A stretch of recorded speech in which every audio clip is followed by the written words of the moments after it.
কবিতাই খবৰ লয় অস্থিৰ কবিৰ। উৎকণ্ঠাত কবিয়ে জোকাৰি চাই নিজৰ হিচাপৰ বহীখন। কিনো আছে কিনো নাই, বুকুত হাত দি জোখে জীৱনৰ জমাধন। ভৰিৰ তলুৱাত আছে এই ধৰণী, যি ধৰি ৰাখে জান জুৰি নদ নদী সাগৰ অৰণ্য পৰ্বত মৰুভূমি কুমেৰু সুমেৰু প্ৰাণ প্ৰকৃতি আৰু অন্তহীন মানুহৰ সোঁত।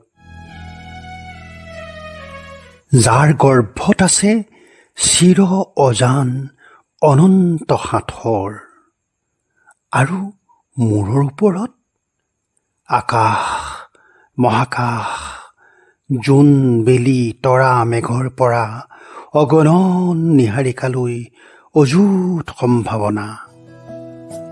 মাজে মাজে আশাৰে খেপিয়াই চাই আন্ধাৰত পোহৰত কাষত দূৰত চৌপাশত চাৰিদিশত নিৰ্মম সত্যবোৰ মায়াবোৰ স্বপ্নবোৰ শব্দবোৰ বেদনাবোৰ চকুলোবোৰ। কোনোৱেই নাই উত্তৰে দক্ষিণে পূবে পশ্চিমে, মাথো প্ৰেয়সীৰ গৰ্ভত জন্ম নোহোৱা কল্পনাৰ সন্তানে এচলু পানী লৈ নোওৱাব খোজে অঘৰী প্ৰেমিকৰ চিতা জুই।